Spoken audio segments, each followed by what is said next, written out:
Welcome, everyone, to another episode of the Plastic Cards Podcast, show where we break down the video game news of the week. My name is Fonze, and I'm joined by my co-host, indie game dev extraordinaire Gavin Jones. And co-hunk. And co-hunk, and co-thought, all the above. Gavin, how are you? Mm-hmm. How are you doing? I'm good. Apparently I'm a thought now. Oh, yeah. In the streets, your thought. I asked him. So thirsty. Gonna fix that real quick. You're well? All is well, Gavin? All is well. All is well. Did you get to play any video games this week? I've been playing more of Outer Wilds. Whoa, nice. What do you think? I've still yet to figure out how to get off the fucking planet. I'm such an idiot. I can't figure out how to just do the cool stuff that people keep talking about. So how do you actually play the game? Go talk to people and they'll tell you how to get I haven't done any research or anything. I just keep like messing with stuff in the little that first world that you're on. Right. Yeah. But what do you think of the game? I really like it. It sucks that you literally can't talk about it without spoiling. Interesting. Like neat shit. Gotcha. So I can't tell you anything, but I wasn't aware of really some of the neat things they do with physics in the game and some of the weird stuff. Like the people that worked on this game are seriously talented. Yeah, I want to pull up the actual devs here.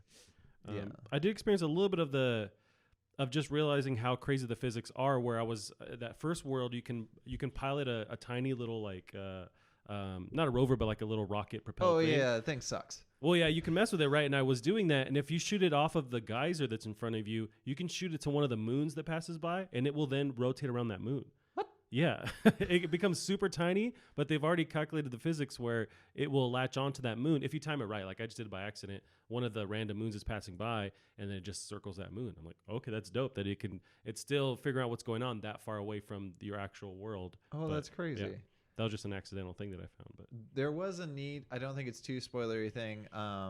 There's this planet where it's sort of like so you got the main planet, like two halves, and there's like a thin strip in the middle between the two halves. Okay. And I was kind of on that thin strip, and there was something kind of behind me, sort of chasing me. That's as vague as I can keep it. Gotcha. And that's pretty vague. But I was running away from it. I was running out of rocket fuel for my jetpack, and so I'm just running basically around the planet, and then I jump. And then like I kept going up and I kept going up. I'm like, holy shit. Like I'm like, I used the gravity to my advantage and I looped myself out of the planet and I felt like a fucking badass. Like, yeah. Is it almost like a satellite where you're just propelled by falling down? That's exactly what I did. So like the little bit of propulsion from my jetpack pushing me forward just kept like, it felt super cool. That's really cool. So Mobius Digital is the developer. Mobius Digital. I'm pretty sure this is like their first game, I want to say. Yeah. I haven't heard anything from them before, but yeah. And it's I'm finally getting used to the controls in the ship, and I've done some legitimately badass things at the ship because the ship controls kind of like ass. Okay. But eventually you get used to that ass, and like you call that ass your home. Yeah. Yep.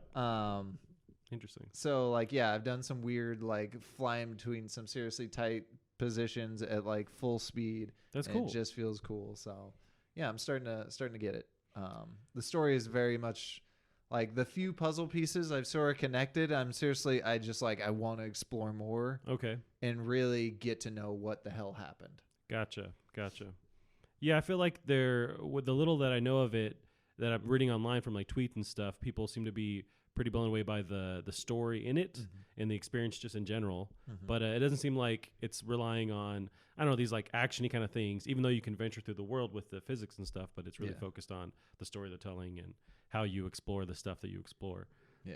I can tell a little bit of just that little hub world, which is the only place I've explored, that they seem to let you, there's little like, just like little set points or set pieces rather that you'll find along the way that will explain stuff. And But yeah, and it's like that on the other planets too. There's seriously so much to explore that I don't know how I'm going to beat this game. I would love to know like how long it actually takes to beat this game. But at the same time, I really don't want to know that answer. Gotcha. Yeah. Do you think it's replayable, or you can just the way you play it, you can still exist in the same world? You don't have to like reset anything to keep playing.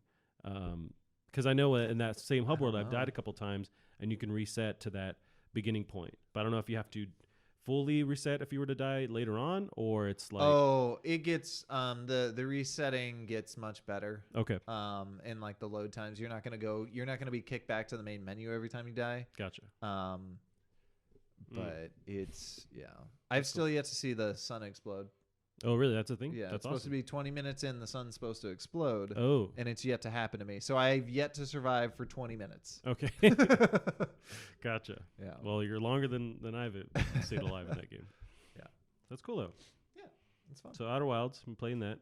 Have you got the chance to check out Cadence of Hyrule? No, I it's watched right up your some streams of it, though, and I was very surprised at how different it is from Crypt of the Necrodancer. I wasn't aware how much Zelda is in this game with like the overworld, because that's not even, there's nothing remotely like that in Crypt of the Necrodancer. Oh, okay. It's very much like a more hardcore roguelike. Yeah, it's very different. It's just got sort of some of the unique mechanics. The fact that you can have so many items. Gotcha. Like you can't have anything like that in Crypt of the Necrodancer. So I'm kind of tempted to check it out just because it is so different. I did get it on Switch, but I don't know much about the original Crypt of the Necrodancer to know what to like cross-reference it with. But I played like the first maybe half an hour. Yeah. I want to explore more about it or into it, but it's cool. It's just like getting used to the timing. For some reason, I seem to get my timing off. I know you can turn that off, that ability where you can just play the game. Right. But I do dig it. It seems like they're merging stuff from Breath of the Wild as far as like the enemies. I feel like those are also in there. So they're just like taking from all of Zelda and putting it into the game. Yeah. Yeah, it's neat. I would say definitely don't. And it may partially be the controller. Is part of the reason why it's tricky, because I really didn't like playing that game on the original on controller, because it's like the amount of time it takes to press the button. Okay. It like would fuck with my timing, whereas a keyboard I can get that exactly precise. But yeah, I really feel like it almost seems like the main thing they kept from the original is sort of just like a little bit of the controls and just the combat. Gotcha. It really seems like it's a whole brand new game basically. And maybe, I don't know, I assume the dungeons are at least procedurally generated, but maybe I'm wrong. I don't know. I did explore around. I didn't get it was hard to tell, but I know the kind of music side to or timing side to like the different battles, it only initiates in certain parts of the game. Like you can kind of explore that world, the map, and then once you actually get into a battle, it kind of shows you, okay, now it's time based, and yeah, you have to explore that way. But it was cool. I would definitely say don't turn off just the music, because once you do get used to it, combat literally feels like you're like a dance. Gotcha. And that's so cool. And I didn't get there yet, and I know you've talked about that in the past, and I wanted to. So yeah, I didn't turn that off. I knew that there was a hurdle I had to get over with my dumb mind. I couldn't get off Outer Wilds, so yeah, I know that I'm just an idiot. I wonder if you can like sort of like Rock Band, where you can adjust the timing with your button presses. Yeah. Okay. And I might need to adjust that further, but you can do that in the settings. Yeah. Because everyone's a little bit different with the way they time that. Right. Yep. I did play a little bit of that. I also downloaded, I was telling you, My Name is Pedro, or what's that? Oh, right. Secret Life of Pedro. My Friend Pedro. My Friend Pedro, yeah. Yeah. It's cool. Very cool. I feel like that's going to be one of those games. I was watching like some streams of people playing it. I feel like that's one of those games where it's not that fun to watch, but it's probably super fun to play. Yeah, I would agree with you on that. Yeah. It's the way you feel after you've pulled off a crazy maneuver where you're just, bullet timing and you can watch gameplay, but yeah, how you'll jump on a skateboard and like you're aiming in two different directions and just spinning is cool, like how you dodge the bullets and whatnot. Yeah, it's pretty fun. I watched footage of someone get an S plus ranking on a mission, and like he made so many mistakes, like it was redonkulous, like plopping himself like right in between two guys, like he got almost murdered so many times. And it's interesting to see that you can get an S plus and be that imprecise. So it's definitely got to be one of those ones that you got to play. It's pretty cool. And there's a little bit of, there's a lot of wonkiness to it, but like, especially when the game is constantly trying to adjust your movements to how it's going to, like how your body's going to land on something or jump off something. But it does a good job. It's just sometimes you look very funny doing it. Right. But Yeah, it's cool. I feel like this is a genre that it's gone away for a while, like the whole bullet timey kind of thing. And so it was a good time for this game to come out.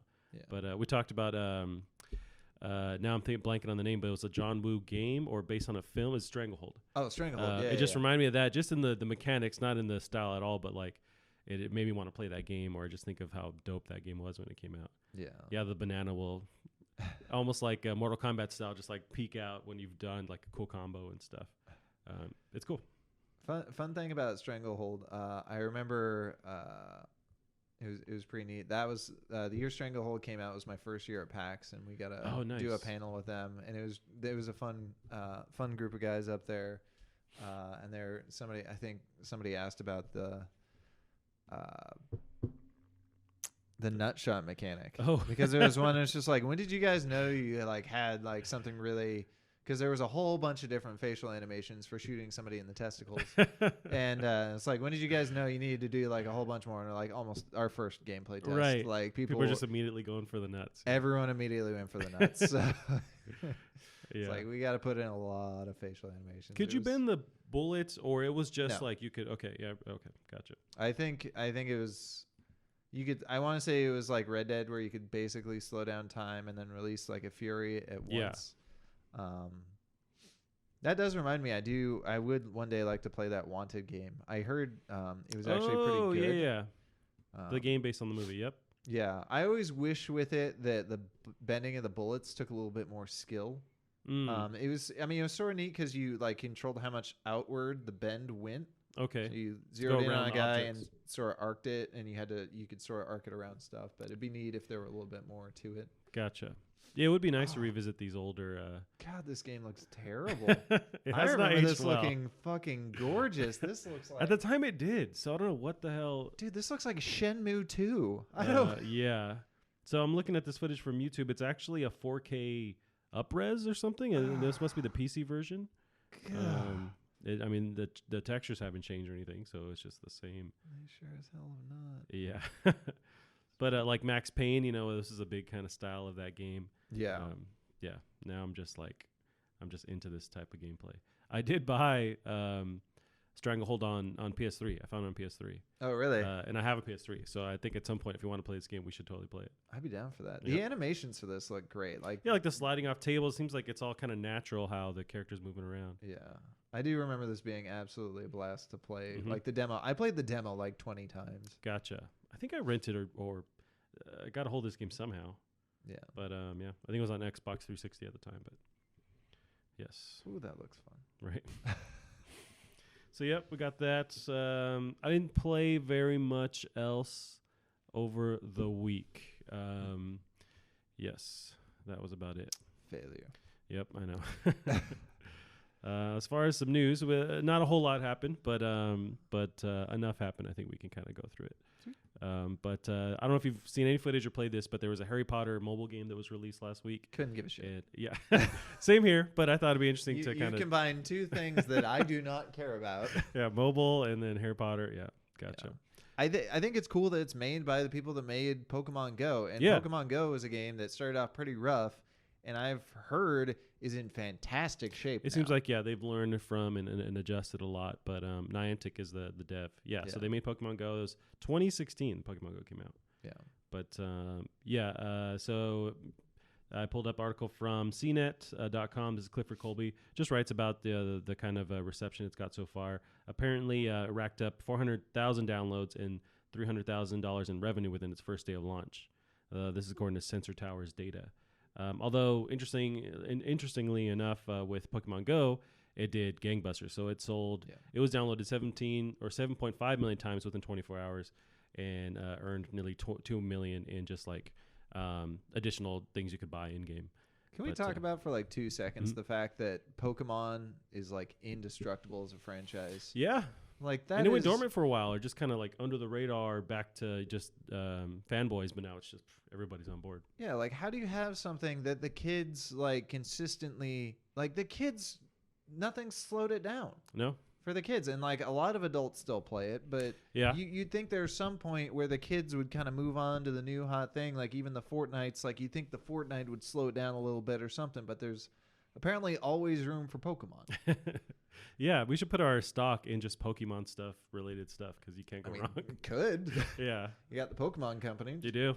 Yeah. But you probably can't afford it at this point. But no, we should have jumped on a long time ago. Yeah, no, you're totally right. It's kind of interesting how it's weathered the storm and just not, maybe not that, but like it's just never become not popular or not fun, not interesting for kids. And then, although you get far enough now, like 20 years ago since that original Pokemon lineup, and you have the nostalgia factor for adults, so it's like they're in the sweet spot right now. Oh yeah, and they've added a million Pokemon that I don't care at all about, right. But for me, it's always that original 150. Yeah. That's what gets my motor running, Gavin. Well, and you got the new movie. Yep. To bring in another new generation of kids, and you got the new game, which I'll probably play.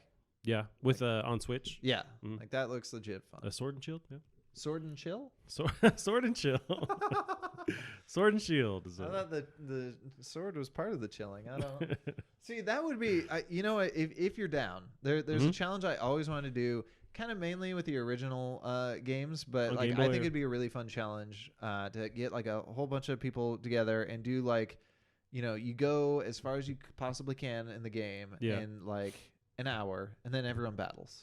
Oh, okay. And that like seeds you in the tournament, right? And then you go as far as you can in like the next hour, and then everyone battles, and you see where you go. Oh, interesting. So you kind of have this like day long, like how do things adapt? How do you kind of challenge yourself and still win at the end? I think that would be a really fun thing to do. And this would be, if this game is as open as it kind of looks. Yeah, the trailer kind of shows it off in that way, but yeah. Yeah, this would be the best one for it if it is truly open. Gotcha. And you can just go wherever. So, yeah. But the Harry Potter game, it exists and it came out. And people are playing it. That was a tangent. I feel like you could definitely and I'm sure they have now all these different like really successful properties saying, hey, you know, make us a Go version of our thing, you know. But yeah, we'll see. This one seems to have dropped off in popularity compared to Pokemon, but and you think Harry Potter's a huge franchise, but yeah, it hasn't. I mean, it just started, right? So that's the thing. It's too early to be like, to be freaking out about it. But yeah. So I'd be curious to know, like, Pokemon Go to me from an outsider. I've never played it. Have you played it at all? For like 5 minutes when it came out a couple years ago, but that was it. It looked to me to be incredibly simplistic. Sure. So I'd be curious if this, from what little I've seen of it, and I've seen almost nothing, it looks a bit more complicated. With the wizard one? Unite? So I'd be curious to know, like, how adding complexities to a Go-style game, if you will. Right. I think they kind of cater towards the mainstream audience, so maybe they don't, you know, explore that so much. But I would still bet that there's deep mechanics in there, you know, for at least everyone to latch onto. But you're right. I don't know if there's much there. But, yeah. Oh, in your articles this week, do you have surprise mechanics listed? I do. Fuck yeah. Yep. Let's. I want to talk about that. There's a lot of EA in this breakdown too. There's some not good stuff for EA, so we'll. Oh really? Yeah, just lately with the mechanics thing and there's some other things, but yeah, you're right. So EA defended their loot boxes last week. They called them surprise mechanics. I believe that's what you should describe a jump scare as. Yeah, so this is from IGN, but EA has defended the company's use of randomized purchases, saying that they aren't actually loot boxes, but simply surprise mechanics. PC Games and reports that during an oral evidence session with the UK Parliament's Digital, Culture, Media and Sports Committee, EA's VP of Legal and Government Affairs, Kerry Hopkins, made the statement. Hopkins not only termed purchases with a random result as surprise mechanics, but also likened them to children's toys like Kinder Surprise eggs or Hatchimals. Hopkins then went on to speak as to the ethics of such purchases when questioned by Scottish National Party MP Brendan O'Hara. And she quotes here, we do think the way that we have implemented these kind of mechanics, and FIFA, of course, is our big one, our FIFA Ultimate Team and our packs is actually quite ethical and quite fun, quite enjoyable to people, Hopkins said. And they go on to kind of, she goes on to explain, seemingly against like a wall, like, hey, it's actually fun. Everyone loves them. They're pretty dope. But they got a lot of heat for this spin of the whole loot box thing, which rightfully so. I mean, Not a single gamer is on their side. No. Nor for like parents of children. Right. Like there's scratch tickets. You're selling scratch tickets. Yeah, pretty much. Especially with like CS:GO. That I feel like CS:GO is the worst. I haven't seen what do they do in CS:GO. So CS:GO, they give you these loot boxes. They just give them to you, right? Okay. You're playing, they're just shoving them at you like, hey, it's a legendary loot box. Like, check out this loot box. But you don't have a key. Oh. So you have to pay for the key. So it's like they're just handing you these things, and they're worth real world money. If you get something good, you can get stuff that's worth hundreds of dollars. But all you got to do is buy that quarter to scratch it with. Once you get a key, can it open any of your boxes that you've stacked up? But then you have to you have to decide which box you want to open. You don't know what's in there, right? I don't know. Gotcha. I want to say like the elite boxes are probably like require like an elite key, but I couldn't say. I see. But theirs seems one of the shadiest ones. Yeah. It's funny. I mean, I think we're gonna see that's gonna be the big kind of thing for the next couple of years is just how does that, and this won't go away. I feel like this kind of thing won't go away. It'll just turn into something else. It'll be kind of it'll have to evolve because these companies don't want to let go of this money. Apparently they make a lot of money doing this, which is why they hang on to something so unpopular. So yeah. That being said, I think legal, like this is some of the most swift legal action. That's true. That everyone's dogpiling on. Like China put their foot down. I want to say Australia put their foot down. Like what do we got now? Ireland put their foot down. Like, and it sounds like in the U.S. individual states are putting their foot down. Like we're in Washington. Washington's putting its foot down. Gotcha. Yeah, it's been in the news recently. Yeah, I think when it ventures into, which it is, gambling basically, then these other entities have a say in what goes on and are clamping down on it. So you mentioned the different countries. So Dutch and Belgium regulators recently joined the Netherlands, declaring some loot boxes illegal, which even saw companies like Nintendo remove games from Belgium mobile market. So also from IGN. It is sort of funny though. I will say. I know that was almost a problem with Mortal Kombat. I heard some streamers complaining about because it has loot boxes in that game, but you can't buy them. You have to earn them. Oh, through the in-game currency. Right, but you earn them at such a sluggish pace that people are like, I'll just buy the fucking things, or just let me buy the skin, honestly. And that's the better approach. Like, let me buy the skin, but honestly, a little bit quicker pace on those loot boxes. Yeah. Like, that was pretty bad. Yeah, and it's a weird balance, and I don't know what the answer is, but you're right. You want to give people the ability to earn it just, like, faithfully and not have to – because that's a tactic, too, where you just, like, not bore them to death, but, like, tire them out where they're just like, fine, I'll give you money. Just, like, I'm tired of trudging through this, but, yeah. There's a psychological thing. I forget where I read about this. But, yeah, there's a point once you've invested so much time into something – in your mind it's worth value. But at some point, like if this stuff slows down, there's a point where your brain is just like, all right, my time is like, even though I feel like this thing I've invested so much time into is worth money, there's a point where my time is worth money again. So your brain is just like, just spend the fucking money. Right. Like you deserve it. You deserve it. Yeah. But it's not worth your time. So you'll just buy it. You're totally right. I've definitely done that. I did that with a lot of like League of the Legends skins and like champions back when I played it. And sometimes it's just the new hot shit. Sometimes you want the cool, shiny thing, and you don't want to put in the days of work. Yeah, no, I agree. On the subject of EA, there's some other just not super fun news from them. So this was an interview with the EA CEO Andrew Wilson. So Andrew Wilson has admitted that Anthem's ambition to let players experience its story-focused gaming and looter-shooter mechanics in a shared world is, quote, not working very well. But he vows that the publisher will stand by both the game and the developer BioWare in help of improving Anthem's multiplayer features. This is from GameDaily.biz. Because they put a lot of money, time behind Anthem, and it's not taken off. It's top a UK chart like last month or something. I think it sold decent, and I wouldn't doubt that it did. I mean, that's weird that it'd top it like this far out with as many problems as it's had. Sure. But there's a promise of some kind of big DLC coming down the line. I know they kind of pushed that further down. They didn't show anything at E3, did they? No, which is also a big tell, I feel like, for them that they didn't really focus on it. Apparently they're not letting go of it, but do you foresee a year from now, do you think they have the turnaround that other games have had, these online-only games, or do you think they just kind of abandon it and just work on something else? The problem is they got that damn Frostbite engine. Yeah.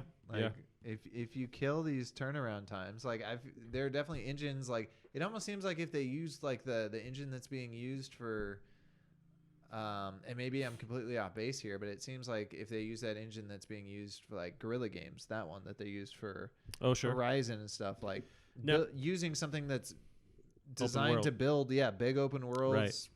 Right. So I wonder where it gets difficult is that does work. It is an open world, but you also have other, like a team of people who are also on the same, server world with you. So then it makes it more complicated to be juggling all this stuff. Yeah.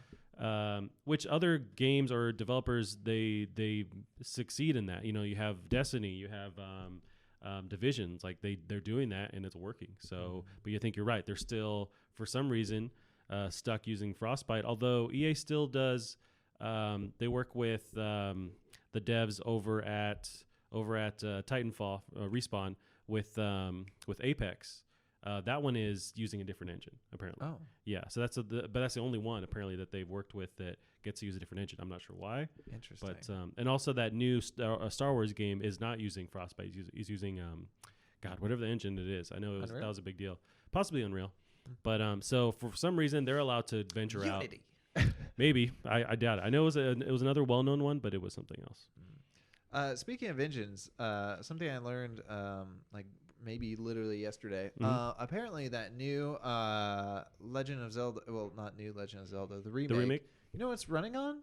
No. Unreal. Really? Yeah, like probably not like the newest version. Like that's typically what they did with like getting Unreals to work on like the Wii. Gotcha. They use like 2 or 3 versions old. Oh. Which this may be, it may not. And apparently like there was a Yoshi game that came out not that long ago. Like there's Woolly World, maybe. Yeah, it was Woolly World. Also apparently also running on Unreal. Gotcha. And you can kind of see it with some of the reflections on the coin. Like that looks a bit. Now, is that weird for Nintendo to No. be using these? Gotcha. They're not Sony. They're not Microsoft. I see. So they'll just kind of use whatever engine they need to.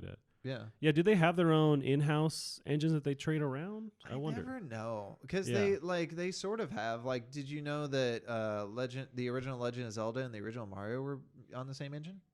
Oh, really? Yeah. I guess that explains just kind of visually how it works. But I mean, you have this top-down view versus this 2D side-scrolling view. Yeah, it's just so different. Or you look at like even the way they load, it's completely different. Or apparently, I'm pretty sure on this one, Ocarina of Time and Super Mario 64, same engine, completely different games. You wouldn't think they're on the same engine, yeah, but they were. So they definitely cool. have some time-saving techniques. Yeah, but I wouldn't be surprised if Breath of the Wild was its own engine.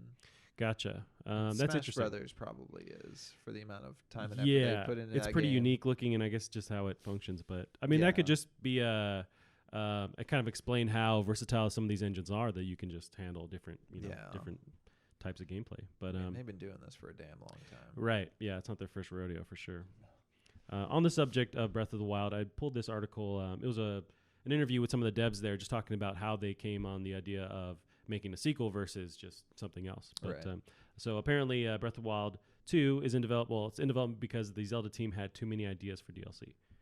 So yeah, this is from IGN. Jordan Serrani writes, the team behind The Legend of Zelda Breath of the Wild opted to create a sequel rather than an entirely new Zelda game due to the amount of DLC ideas they had for the original in 2017.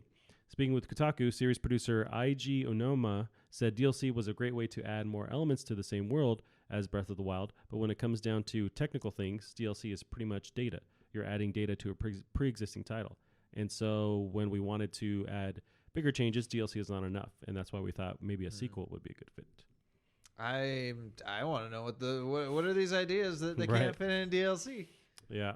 Now they put out some DLC, but there's like challenge room stuff. There was the bike. There's a whole dungeon associated with the bike. Gotcha. Yeah, that I never got because it seemed crazy hard to do. But yeah, so there were some ideas that didn't really change the format, but added more content. And so it seems like at some point they wanted to change it enough to where it's like, hey, let's just make another game here. I'm excited. I want to know what that is. Right. And hopefully they take, since they're already doing something new and they're doing these new ideas, hopefully they really run with that. Yeah. I just want to see if they do go outside. I always really love in that universe the races, and I feel like that one did it really cool with the bird people. Sure. Their different interpretation of the Gorons, the different interpretation of Zoros. What other like species do they not have in that game that they can really call back to and do some neat stuff? Well, there's is it the Naruto? Or maybe I'm thinking of a different, like an anime or something.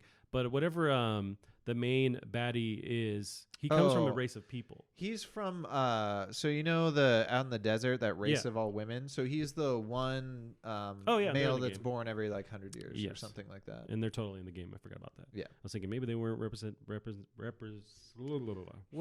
don't know how much is known about, is it the whatever. The Sheikah? Is it the Sheikah? There's that tech. He has the iPod or those the the iPad. tech ones? Okay, I can never remember what Sheik is. Not Sheik. Who's the old lady in this one? The old lady. Yeah. Not Zelda. She used to be a youngin in some of the older games. Now she's an old lady. Yeah, I'm not sure. My knowledge breaks down at that point. Anyway. They do kind of end this article with perhaps most notably, Aonuma was coy about whether or not there would be a co-op in Breath of the Wild 2. The sequel's reveal trailer showed Link and Zelda side by side as they explored an underground ruin, leading some to theorize co-op functionality would be added to the sequel, though Nintendo has neither confirmed nor denied the theory. I doubt it. You think so? I think you could have potentially single-player co-op with Zelda, but that would be...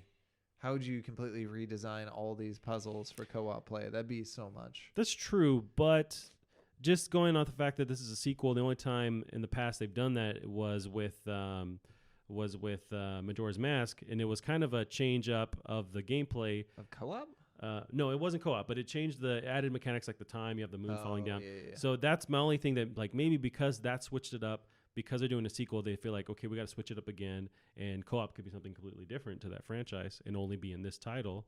Could be. They've done, the Four Swords, that had a whole, like, multiplayer or, like, other, mechanic to it, but... I don't know how popular those games were. And they even, they had the initial Four Swords, and then they had to release a Four Swords where you could play it all by yourself and you controlled all of them. Oh, interesting. Okay, I do remember vaguely stuff like that. There's, like, Oracle of Ages. There's a bunch of different, like, versions of that.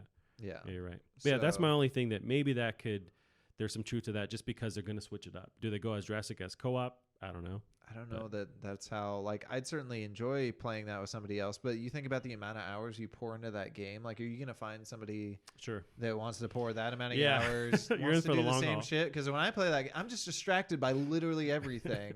Like, I just added to the list of stuff I'm going to do. Sure. And then I saw a shiny object. I'm going to go do that first. I hear you on that. So I don't think someone would tolerate my ADD. That's true. You spend so much time in Zelda, at least in these titles, that maybe you don't want to lean so heavy on co-op. And then there's puzzles involved, so it's not like someone can just pop in and pop out, and then the AI takes over because you have these puzzles you have to figure out. I don't know. I think you could have an AI. You could have like a Zelda and maybe switch back and forth between Zelda and Link. I think that's pretty doable. There's games like is it not Two Brothers? There's a dev that has focused on these. We played what game did we play where it was Two Brothers? They weren't brothers. It was Get Out. Yeah, Get Out. Where I'm still mad you killed me at the end. I was like having no I forget what I did actually. You just shot better. Okay. Like, because there's that standoff I think. Yeah, like I knew going in. I'm just like, I'm gonna whoop his ass. Like I'm mentally prepared. It's going down, and you just kept hitting me, and I was missing all my shots. I went into Uno mode where I don't. It's no holds barred, and I'm just like playing. No, but there's games where be friends by the end of this night. There's games where they've let one player control two people simultaneously. I forget the titles, but I know it's been done pretty recently. So maybe they. Well, yeah, the brothers game or whatever. That's what I'm thinking of. Yeah. So with like the joysticks, you're controlling them. That was one that I remember recently. They announced for like the Wii U version, or not the Wii U, the Switch version. They were gonna have a co-op mode, and like I'm just like that's wrong. And then I looked into the comment section, and everyone was just like, "The fuck, dude." That kills the point of the game. Gotcha. So have you played it? No, I think I maybe played a demo like early on, but it's kind of rough in my mind. But carve out 4 hours. Yeah. Play it. Come back to me, and you can be like, "Wow, you can't make that game co-op. I see. You ruined the game." And you're talking about like just with the need to communicate with the other person. in the way that you're solving the puzzles. Where you need Brothers Tale of Two Sons. Gotcha. I believe There either that or that's the indie game that came out at almost the exact same I think time. You're totally right. And someone the next search on Google was co-op after that. Yeah, Tale of Two Sons. Yeah, you can't. Gotcha. It's really great though. It's a wonderful game. It's all about. It's kind of like. Did you ever play Journey? Yeah. Just So- recently, like maybe within the past like year or two. Such a good game. Yep. It's really not about the ending. It's about the about the journey Sure. getting to the end that was so fucking magical with this game. So I think you just carve out 4 hours and play it. Yeah. It may honestly only be 2 hours. I can't remember. Brothers? But it's such a magical journey. So it's pretty recently it came to Switch, the 28th of May 2019, and that had the special 2-player cooperative mode. Yeah. So I haven't heard anybody talk about it, but maybe just kind of went under the radar. Yeah. But yeah.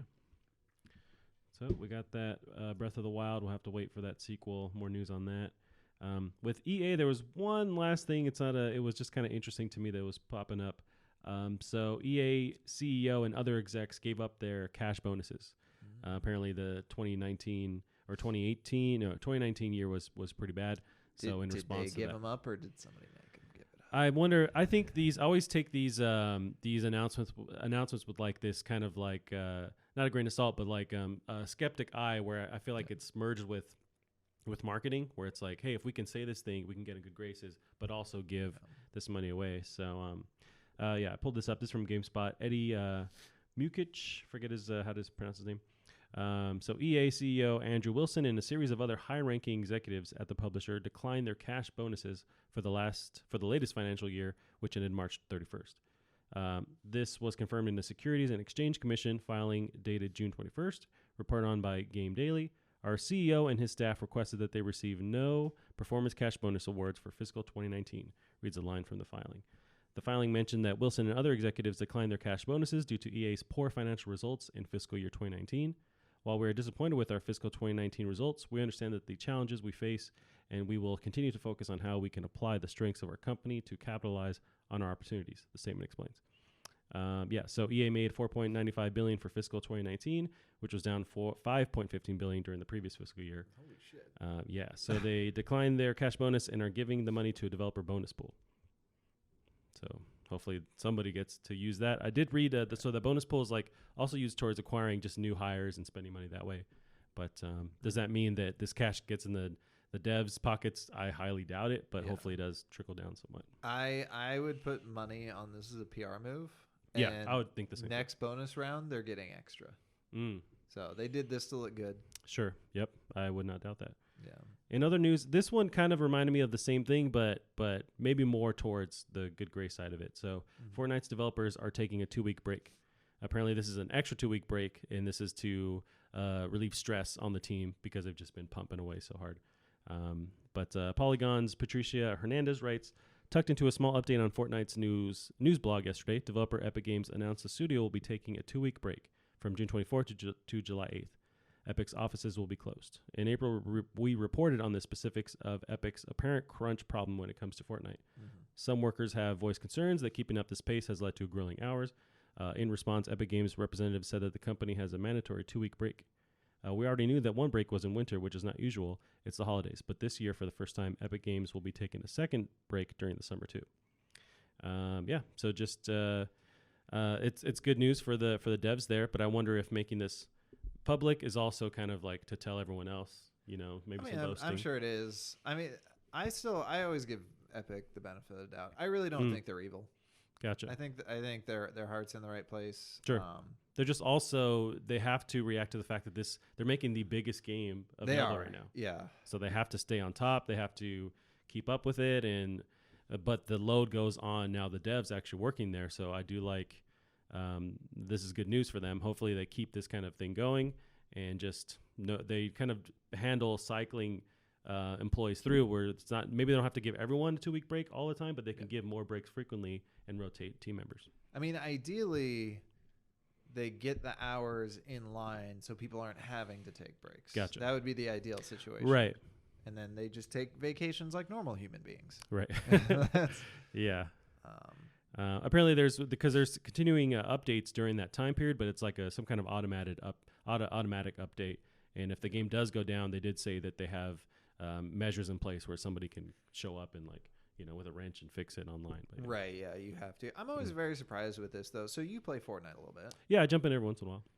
Are these changes that they're making on a regular basis like so sweeping and nuts that they are? They are. They are. So they'll add a bunch of different ways to traverse the world. So they'll not nuke places, but the ball was a big deal. They added these weird like vortex tunnels that you can move around the world. They'll like reset parts of the map. Like say there's this big area that's well known called it's like Krusty Crater.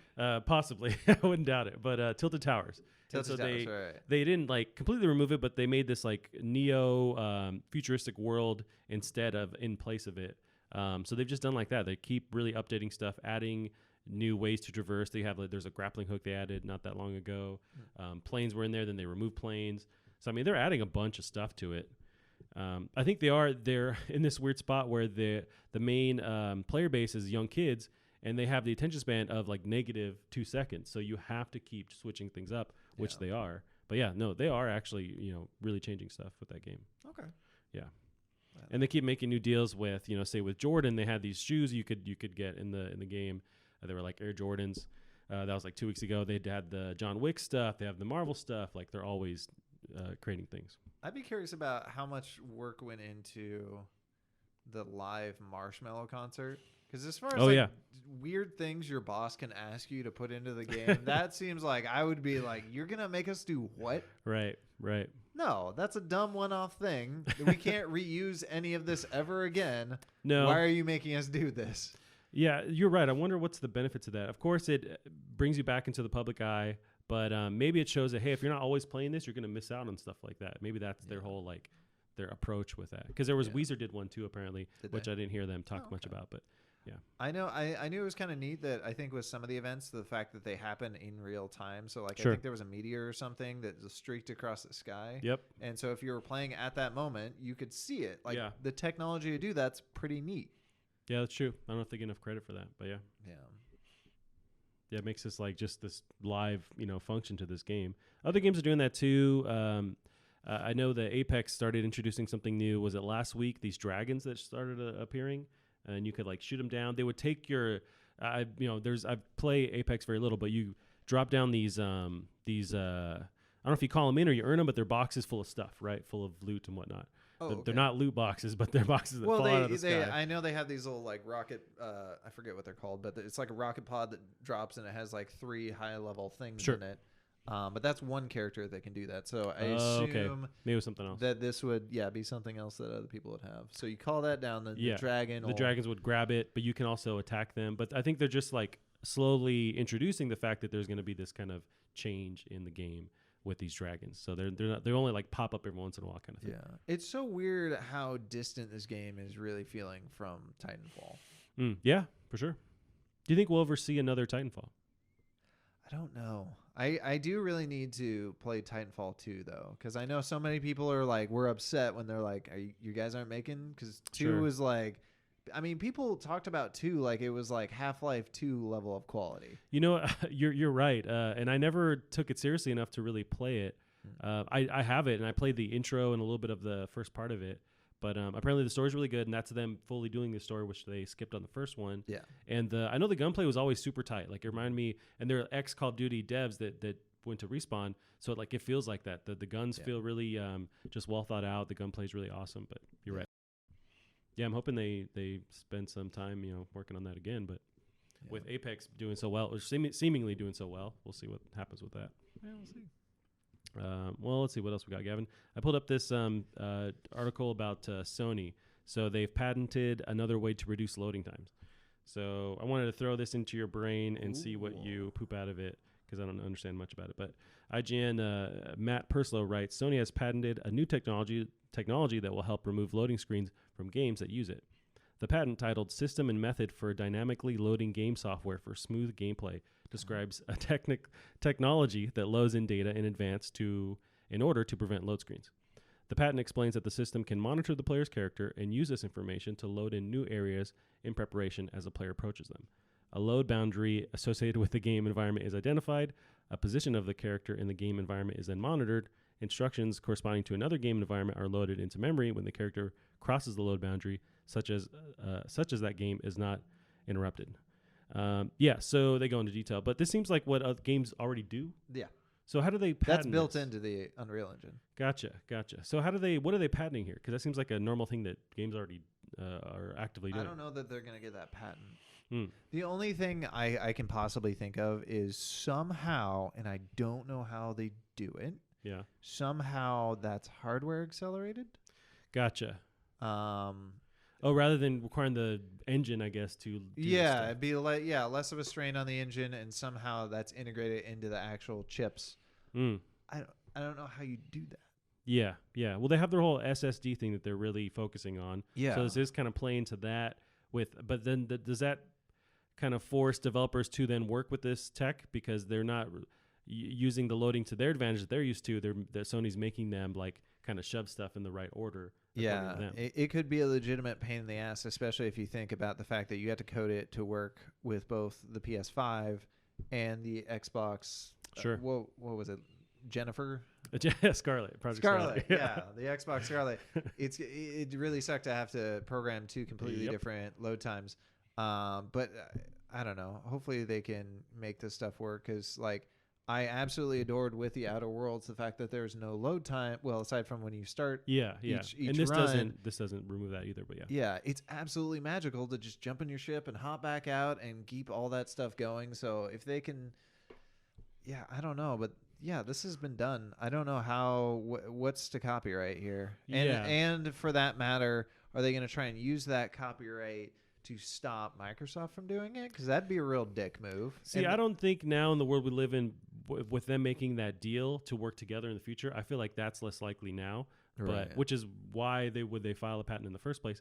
I don't know. That's the shitty thing. So the really nice thing in the software community has been that it's a very sharing community. Gotcha. So like, when Guerrilla Games came out with real-time deferred lighting, which allowed people to go from like 5 lights in a scene at any given point to hundreds of lights in a scene, they didn't patent that shit. Even though technically it kind of been patented by like the film industry because it'd been done like many years ago, and they just finally made it, found a way to make it work real time. Yeah. They didn't patent it. They went to GDC and they told people how they did it. That's awesome. We were doing it like that game came out, and within 2 months, my buddies at DigiPen were doing it. Oh, really? Because they gave detailed instructions. Whoa, the video game community has always been really good at sharing techniques and helping everyone improve. So when people do stuff like this, it's shitty for everyone. Yeah. And can cause like legitimate, like you look at what was that company? Like not Atari, but I think it was Namco that Bandai patented mini games during load screens. Oh. So we could have had that for like almost like 15, 20 years. Interesting. That because they held that patent, nobody could put a mini game during a load time. So we could have like honestly had a way funner gaming experience for years and years and years, but they're just being shitty. That's crazy. You can, because it seems vague, but the fact is. that you can patent that in the first place is, that's annoying. Yeah. And software patents, like the law built around this stuff is not good. Gotcha. It's really nebulous and shitty and hard to defend. Yeah. So honestly, I just hope they don't get it. Right. And they do patent stuff or file for patents all the time. Mm-hmm. Do they get it or do they even use it? I don't know. But it does seem like a weird move for them.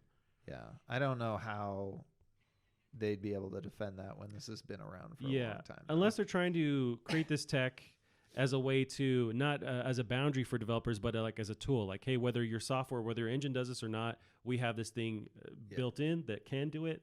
Hopefully it's that. But you're right, because you have with third-party developers, they have to make sure it works here, but then not on Xbox Scarlet. But then what about also a lot of these games are working between the PS4, PS4 Pro, and then also the next PS5 or the next PlayStation. So it has all these different little categories. So that's one thing making me think, okay, maybe this isn't as bad as we're possibly thinking it's going to be. I mean, at the end of the day, you have a solid-state hard drive. That's already going to be fast. That's a big enough game changer. Yeah, you have a solid-state hard drive. You can already have this technology in your game. I don't really know what the benefit is here. It's a weird flex, as the kids say. So I weird did find flex, that. but okay. As we're talking about Sony and then Microsoft, so there was some somewhat details on that whole joining venture between Xbox and PlayStation. So they talked, Phil Spencer talked more about just what they plan with that partnership. So he was speaking to Kotaku. This was after E3 2019. So this is Jason Schreier of Kotaku. Elaborating on the Sony/Microsoft partnership. We should start, just so we're clear. No, so this is Phil Spencer. We should start, just so we're clear. This is a memorandum of understanding. It's the beginning of the kind of conversation. Sony and Azure looking at the future of cloud gaming. We look at what you're going to need in order to be a future gaming platform. Content, community, and cloud are the things that we focus on. And there are only a couple of companies on the planet that really have a global cloud that can reach gamers everywhere. Today would be us. Not everywhere. That's a Gotcha. That's a huge fucking stretch right there. Well, so yeah, and he's saying today would be us and Amazon in terms of the scale, but also Google's building their cloud. Yeah. So it was kind of interesting to have them not really reveal what they're planning, but just kind of talk about their strategy. So he also goes on this. So I think when you're another gaming company and you're looking for who you're going to partner with, you could either go and invest tens of billions of dollars in trying to catch up, or you can figure out who your partners are. And the nice thing for us is you can focus on Sony. You can focus on a lot of companies. Yeah. He does say something too, which plays into what you brought up. This is a couple weeks ago before E3. We're kind of theorizing what they're going to do and how maybe they're moving towards software focus rather than hardware. So in these interviews, he does explain that their focus is software. You don't really make money on the hardware. Their goal is to really sell the software titles and keep players playing on their game or playing their games, playing their software. Yeah. I just thought that was kind of revealing that they are gearing towards that. Who knows what that shows for the future, but they're thinking about just focusing on software. I think we've already seen what it shows for the future. They're just buying up companies left and right. And I think the neat thing about that too is when you look at that and the quality of developers that they've made first party, the amount of freedom these really talented developers have. It'd take they have a 2-year head start on Sony and Microsoft pulling that shit. Sure. Nintendo's not going to pull that shit. But Sony could, but they'd have to. Microsoft's poured so much money into this. Yeah. It'd take at least 2 years to catch up. And honestly, Microsoft has so much money, it'd probably take longer. That's true. They have deep pockets. And yeah, they are, because they're up against a fence, so to speak, they're willing to spend more money, acquire people out of the blue, and then give them the space too to create something unique. But and Sony does have their different studios, but they also haven't acquired any new studios in recent memory too. So really, Microsoft's the ones doing that. And Nintendo, I feel like they don't require people very often. They'll work with people. Yeah, they'll work with people, but and that's the thing too. Microsoft's going to be heavily rewarded for this. I wanna reward them for this. I want to pay them money for this. And honestly, I want 90% of those games that are being made first party now. Yeah, it's. And with them doing the whole subscription, service with the Xbox Live stuff, it's kind of a no-brainer. Yeah. But yeah. Which I should definitely get. Yes. Gavin, so last week, I think after we recorded, there was this kind of bogus image that I, prayed to the gods was real. But it's this bogus picture of a potential Switch Mini that circulated around the internet. It was from this Chinese marketer. So they were really kind of showcasing their case for this potential Switch Mini, and that's what made the news round, so that they put it out. But outlets were thinking, okay, is this legit? Because oftentimes things will get leaked because of cases or covers, that kind of thing, as other third parties come together. Yeah. But apparently that wasn't real. So shocker. I mean, the buttons were too small, the sticks were too small in this thing. It wouldn't be comfortable to play. And I'm not saying it's going to be comfortable to play. Nintendo hasn't been known for making the most comfortable controllers in the world. The Switch in general kind of cramps my hands when I'm trying to play a first-person game on it. Oh yeah. I'm gonna pull up that kind of rumored image. Yeah. But I do think it reminded me of a bigger Vita, which I liked how the Vita, how it felt in your hand. Mm-hmm. But I pulled up the details on that. So this is from IGN. Tom Marks writes, Nintendo Switch Mini cases are on sale, but they don't confirm new Switch is real. So last week, Chinese online retailer. So you can buy them. It's not guaranteed it's going to fit a Switch Mini. Right. We should just start doing that now. We'll sell some iPhone cases, because that's what it looked like. It looked like an iPhone case or like an Android case. Yeah, as long as you guarantee, hey, it'll work the Switch Mini, but if that doesn't exist, then it never has to link up with anything. Yeah. Just call it the Switch Mini 3. It's that never comes out, so you can't really dispute it. But so last week, Chinese online retailer Hansen started listing cases, screen protectors, and other accessories for a system called the Nintendo Switch Mini. Work, as long as I'm you sure got because it's like scissors to cut it down. It's like a basic rectangle, so yeah. It'd be funny if it were actually too small. So you're protecting the middle of the screen. I always forget that my Switch has a touch screen. Yeah, I don't think I ever really use it for anything. I use it when I'm on the store. Oh, really? That's a good idea. Just using the keyboard, it's a little bit quicker. Yeah. So they go into detail. It turns out that while these products may eventually be real and purchasable, the Switch Mini product shots shown on the Hansen site are the most certainly not. I'm really feeling this article here. Wait, they said while this product may eventually be real. Yeah, at least that's not really linked. Wow, that's normally they just say no, they will not comment on rumors and speculation. And this is dealing with Hansen anyway, not with Nintendo. So Hansen is that manufacturer in China.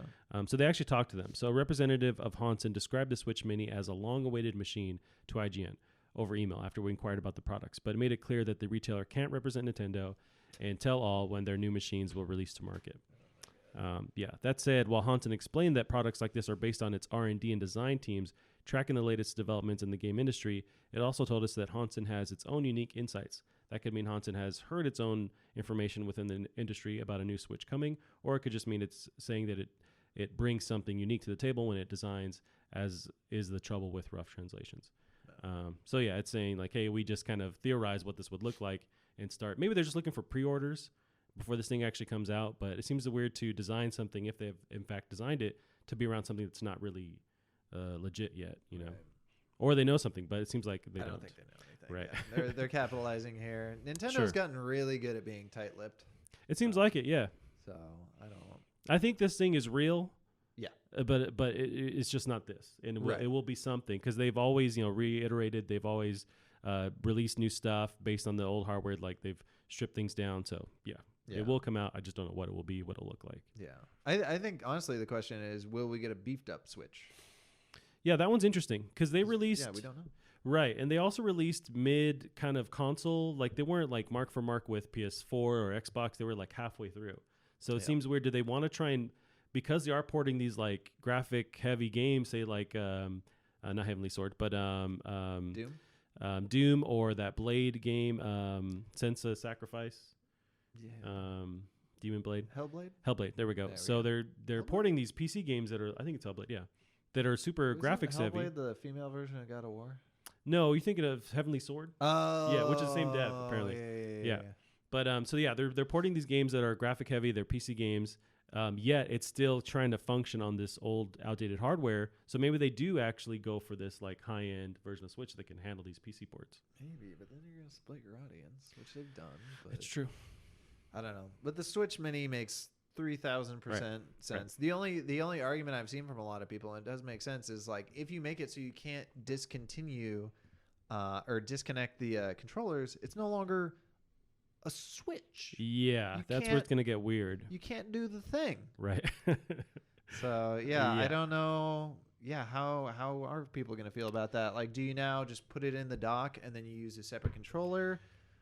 What they could do is kind of reduce the price or have more secondary options as far as like the actual Switch controllers. Yeah. Because you can still link those controllers to a docked Switch or just to a Switch in general. Yeah. So you have your Switch Mini that doesn't have detachable controllers, Joy-Cons, but you have Joy-Cons around the house, or you buy them. Maybe they make a cheaper version, so you just link them and still play like Just Dance or whatever. That'd be kind of weird because they're not cheap. Yeah, they're like $60-$70 still. Yeah. I like maybe they do a smaller or like a stripped down version that doesn't have the rumble or the is it the HD rumble? The HD rumble. Yeah, which I still don't know what that. Although for parents, good luck trying to figure out all this stuff where Right. you're disconnected and you're trying to figure out. I got to buy a special Joy-Con for my Switch, which is older, or for the kids' mini Switch. Yeah. I mean that'll kind of suck too. Like when you got Christmas rolling around, they're like, which Switch do I buy? Like if you do legitimately want, like I would prefer of the two, I would prefer a full size Switch. Yeah, because then you have both options. Right. Given the current state, sure.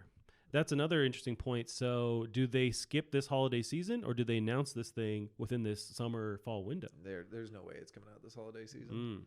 But then they wait a year because you want to release this new hardware. I imagine close to that holiday season. Although the Switch didn't launch holiday season, it was like first quarter. It was like February, March-ish. Was it?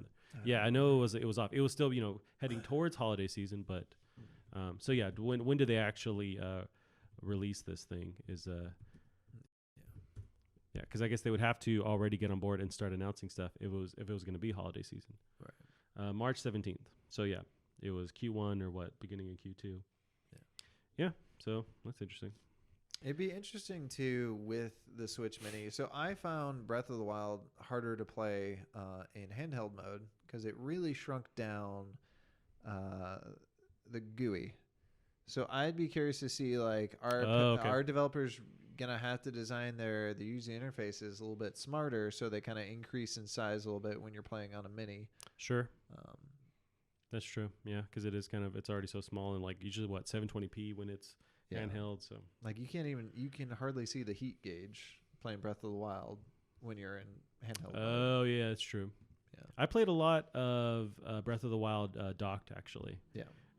I have been playing more Doom with the mini, or with the Switch just on its own, and it's rough, man. It's hard for it to keep going. Really? Just everything takes a dip, the textures, the actual particles, but which is weird because the resolution is lowered. So you'd think I knew a lot of people, myself included, that would play when you're playing Breath of the Wild, you go into the Lost Woods and it just make that game chug. It does, yeah. So I'd put it into handheld mode that lowers the resolution. Oh, interesting. And it wasn't as bad. Gotcha. So yeah, it's true. So I don't know. But the other thing with being in handheld mode is when it's docked, power is a little bit more guaranteed. And when you're doing stuff really GPU and CPU intensive, that does legitimately require more power. Gotcha. So in order to not drain the battery in 2 seconds, they're need that dedicated power source for that. Yeah, scaling back a little bit. Gotcha. Yeah. Well, Gavin, let's see what it comes out this week. So last week was Cadence of Hyrule. I know that was a big release. We have Super Mario Maker coming out at the end of the week, June 28th. It's going to be hot shit. People are going to go nuts. Yeah, I'm pretty excited for that. Did you play Crash Team Racing or have any callback to that because the remake released this week as well, or last week, sorry. Really? Yeah, so on June 21st, which was Is it doing pretty good? Friday. As far as sales go, I'm not sure. I know it was reviewed really well. I think the world could use more kart racers. Honestly. Think so? I mean, it's a cool genre. Because I don't like racing games, but kart racers are kind of fun. Sure. Diddy Kong Racing was great. Mario Kart's fun. Yeah. Even though I suck at the new one. I'm pulling up the Metacritic right now. But it did release, and it seemed to, just as I was kind of scanning through, people seem to be talking pretty highly of it. But came out last week. We got Super Mario Maker coming out this week. Heavy Rain has a PC port to it. So Ooh. I don't know did you ever play Heavy Rain? No, never had I didn't have a PS3 until super late. That was one of the games that made me buy a PS3. I loved playing the Indigo Prophecy? Yeah, Indigo Prophecy. Well, I played the demo over and over again on Xbox. I never played the full game. I know it gets bonkers towards the end. But this was always on my radar, so I finally got a PS3 for this game. And I thought it was really dope. I played it. I never replayed it, but it's really cool. I'm just a sucker for that whole that studio, but also that type of game. But there was also Detroit Become Human was that same dev. That seemed like it went a little bit more bonkers with how your choices affect. Yeah, things, that was really them offering a bunch of branching. That's also a game you should play. Yeah. I think so. Since they haven't separated from Sony, but they've made some kind of deal where now they're able to release their games on PC. So I think there's a Detroit port coming down the line for PC as well, and this is one of the first ones they're doing. I don't know that my PC could handle that. I'd like to play. It's a pretty high fidelity game. Absolutely gorgeous. Yep. But yeah, and that's really it for June. That's of note. Octopath Traveler coming to PC. June. Actually, it came out already, June 7th. Oh, really? Yeah. Okay. Well, I hear it's an absolute grind fest at the end that will make you quit. So it's on the box. That's their tagline. Yeah. I don't feel the need to pay money for that. Gotcha. Yeah.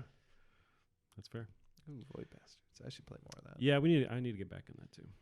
It's just kind of rough because it didn't really, to me, it wasn't that fun. there was a little bit of like I'm expecting to kind of get more into like a flow, but I never got that where I was, where I was having fun playing it. But I wasn't not having fun. It was just like there was some kind of barrier for me. Yeah. But yeah. So that's it, Gavin. We can end it there for the week. Where can they find you online? You can find me on Twitter at Drunk Devs. Awesome. And I'm Fonzie Pants on Twitter, and we're Plastic Heart Pod on Twitter as well. Alrighty, everyone. We'll see you later. Bye-bye.